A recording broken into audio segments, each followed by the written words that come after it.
You're listening to Guts and Grind with Siju and Sajin, making the real estate journey accessible to anyone.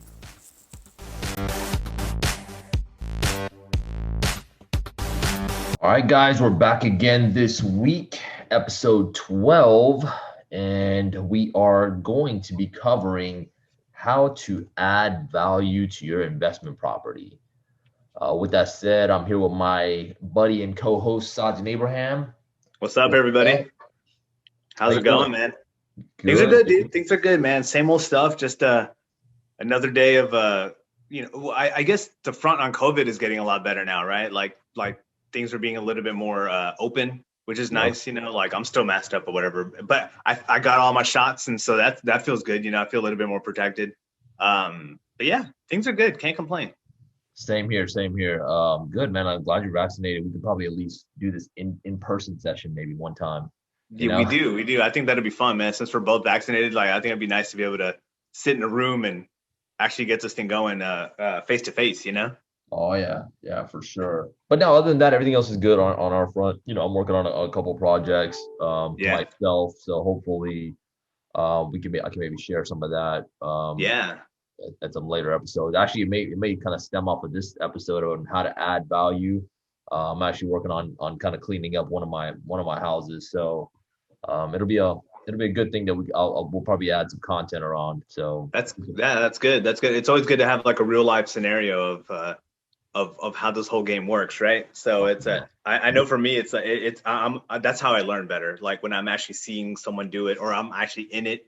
Yeah. It's a world of a difference, when you're actually doing it and you're actually spending the money, then you really feel it. You're like, oh, this cost this much, but what's the return, right? You kind of map out what the return is on that cost. So it's a good thing. Oh yeah, I really feel it in my pockets right now. Trust me. I feel you, man, dude. At least you got a deal going, man. Like I've been on the hunt. I feel like I've been bothering my realtor like every day. What about this one? What about that one? And it's like it's just something about it doesn't work, or people are paying way more than it's worth, and for it to be actually a good deal. So it's tough out there, but you still got to be on the grind and like keep looking for those properties. So yeah, I don't know if it's slowly kind of not even looking like a investor market anymore because it's so prices are so high out there. Unless you find a dilapidated house that's just just falling apart, which again you can add a lot of value to and make money off of it. But I just feel like right now it's just crazy. The market is insane. It's the cost that people are paying anyway. So especially I totally agree. Like it's insane to see what the prices look like, but it's also a good exercise of trying to figure out how can we be creative and still make it work, like try to make a deal out of something, because really that's what it is. Like no one's going to hand you a deal and say, hey, this is what it is. If it was easy, everyone would be doing it, right? So it's still a fun challenge to be able to look at it and say, like, what price do I need to buy it at? How much can I inject into it to make it worthwhile? And what's my ROI on it? All that stuff is it's still good things to continue to practice. Yeah, and with that said, I mean, we're talking about this week's episode on how to add value to the properties that you have or one that you're picking up, if it's even in a bad condition, how to add value, which in turn adds, appreciation to your property, which means it's growing in value. And maybe we can start off with that. So I was like, what if you can give us a ballpark definition of, what appreciation is on a property, and we can dive into, hey, how can we add to that appreciation? Sure. So generally speaking, appreciation is just a gradual increase of value in your asset, right? So with real estate, we're talking about properties like houses, right? And so over time, the value increases in that property as opposed to like a car or a TV or something like that. Like that decreases in value. But with properties or like, collectibles or something like that, whatever it might be, the value increases over time.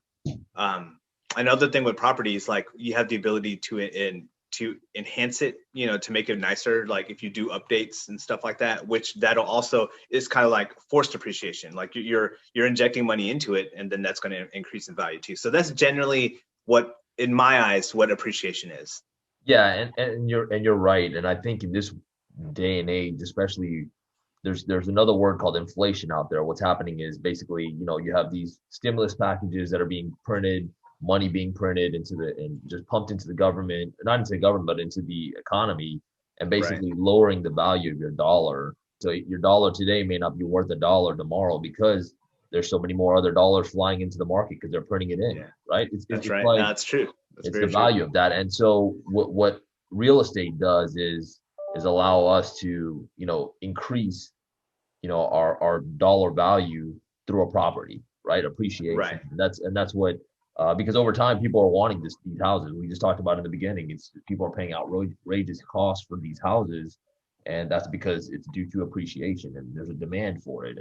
And over That's the right. long, there's ups and downs, but I think over the long, if you look at the life of a house, it's going to be going up 100%. Right. For sure. And so like, we talked about earlier how people are paying crazy amounts of money for houses now. But even if you were to, just general, if everything stayed the same, if there was no bubble, the value of houses always appreciated.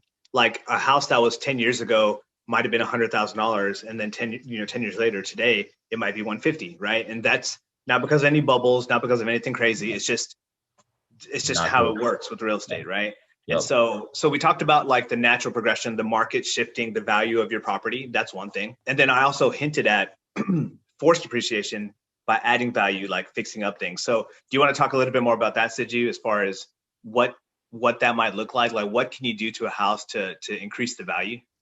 Yeah, no, definitely. And one of the things that, it's a great way to put it is forced appreciation because you're adding value to it in some way, whether you're painting it, you're fixing up the insides of it.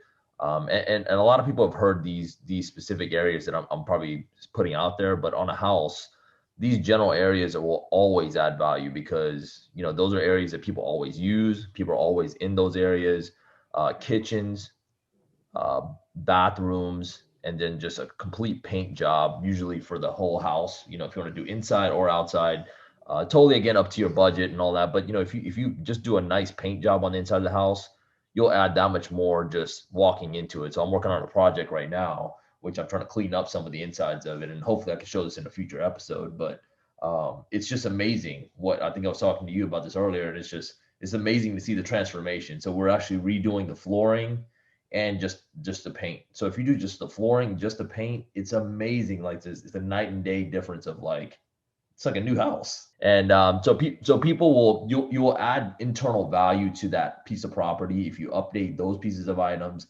Bathrooms obviously are used a lot, so if they're nice and clean.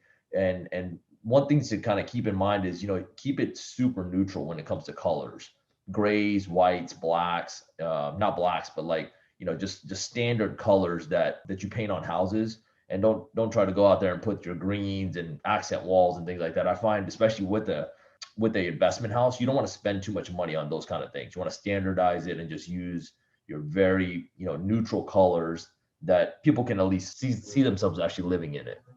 For sure, for sure. I apologize if you hear the lawn guy cutting in the background. I'm so sorry. Like it's just timing. It's what it is. To go off of that as well. So like the last house that I purchased was a total fixer upper, and it was and so when I bought the house, it was appraised. The bank came in and they had their guy come out. They appraised assessed value, and it was a certain amount of money, right?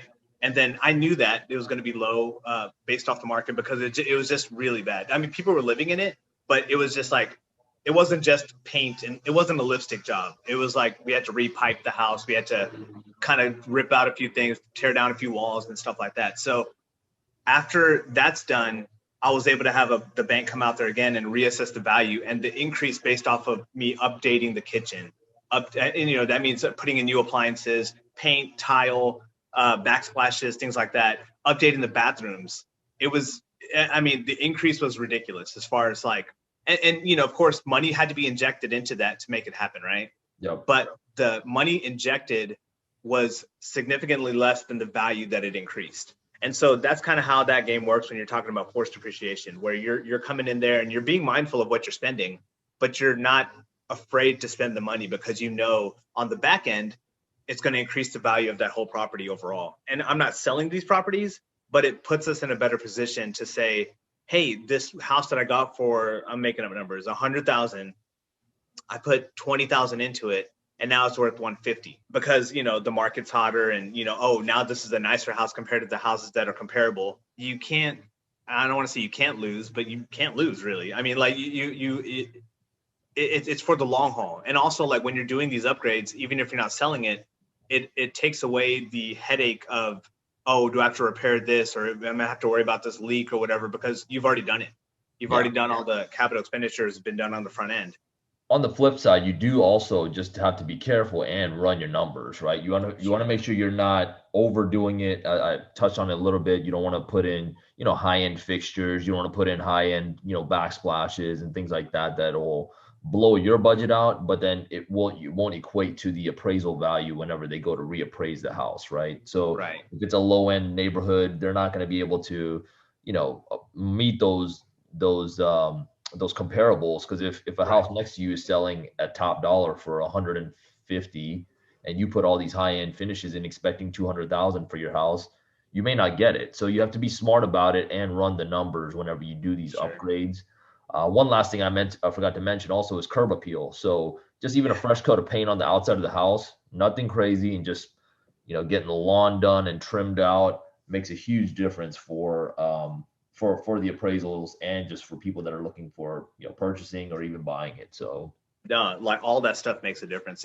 And going back to what you were saying, as far as like, don't blow the budget on these high-end fixtures, I think it's mainly about know your market.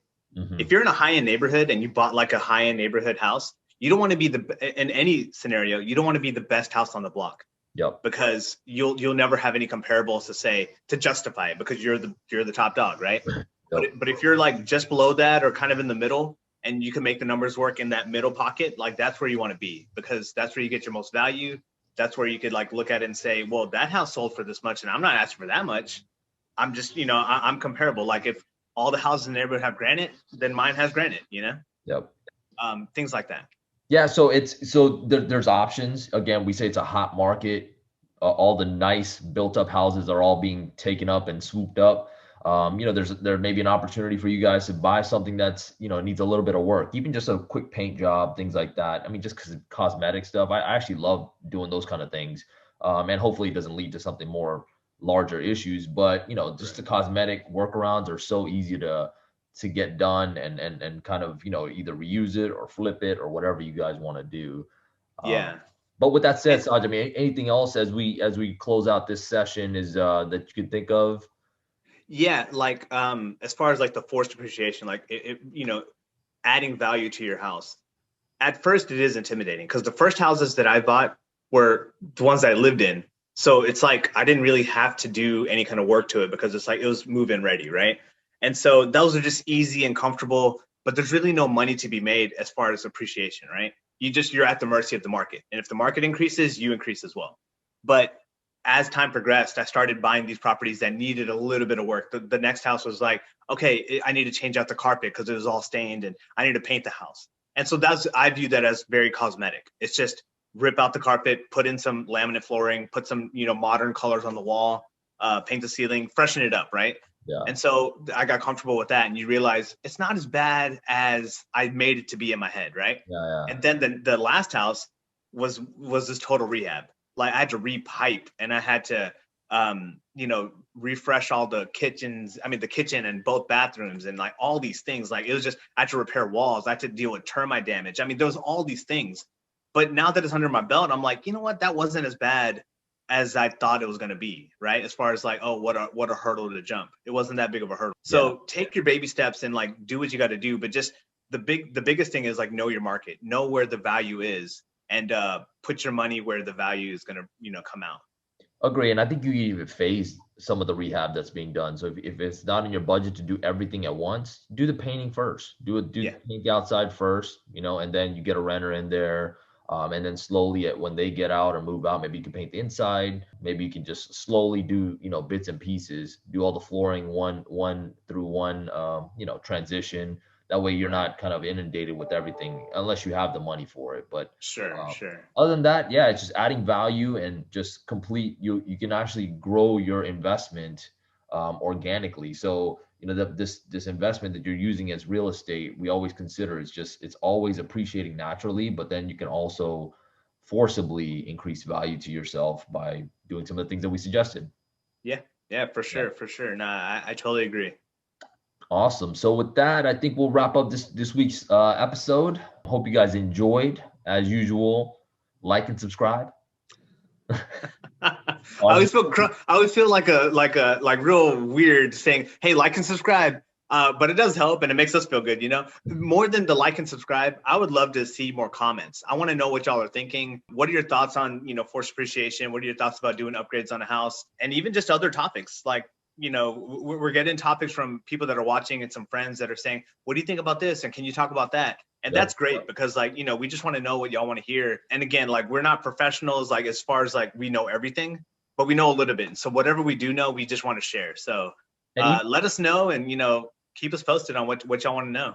Yeah. And even scenarios, if you guys have done it before and had a good or bad, event with it, it'd be cool to understand and see what you guys struggled with. So yeah. With that, it's good hearing from you. Catch later. You. Thanks for listening to Guts and Grind with Siju and Sajin. Be sure to tune in next time.